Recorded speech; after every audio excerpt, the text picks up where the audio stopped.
নে কাছে লড়ানো তো ভাত খা নে। নাকি খাবো না ভিতরে তা খাবে কে? মাংস খাবে? মাংস তো হেপারছে, মাংস খাবে, লাও মাংস খাও।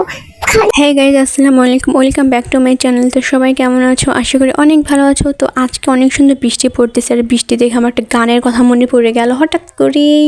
ঝিমি ধারাতে দেখি শুধু আমাকে। হচ্ছে আমাদের লাউ গাছ, দেখে একটা গান মনে পড়ে গেল। আর এই লাউটি এখন আমি পারবো, আমার কোনো ক্যামেরাম্যান নেই দেখে আমি একাই পারলাম। আমাকে সবাই ক্যামেরাম্যান বানাই, অথচ আমার ক্যামেরাম্যানের অভাব।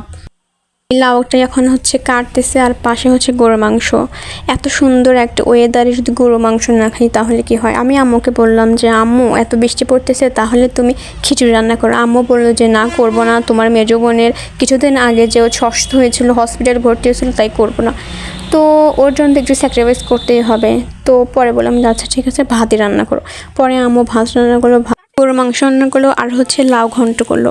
মানে এত মজা ছিল, মানে এত মজা করছিল আম্মু, মানে প্রচুর মজা হয়েছিল দুটি। তো আমি পরে একটু ট্রাই করে দেখতেছি যে দেখে কেমন হয়েছে। পরে আমি ভাত নিয়ে বসছি। তো আমি আবার তোমাদেরকে দেখাচ্ছি, ফার্স্টে আমি লাউ ঘন্টতে ভাত খাবো।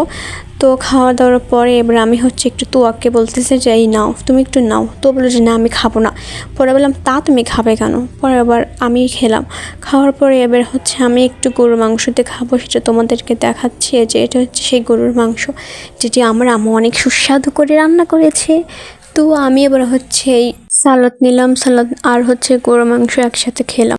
পরে দেখে যে তুয়ামনি আমার খাবার দিকে তাকিয়ে আছে, পরে আমি আমার সোনাটাকে দিলাম। তো আমার সোনাটা ফার্স্টে লজ্জা পেয়েছিল, পরে আবার খেলো। যারা যারা আমার চ্যানেলটি সাবস্ক্রাইব করে নাই তারা অবশ্যই সাবস্ক্রাইব করবে। পরবর্তী ভিডিও পেতে আমার চ্যানেলটি অবশ্যই সাবস্ক্রাইব করবে। আল্লাহ হাফেজ।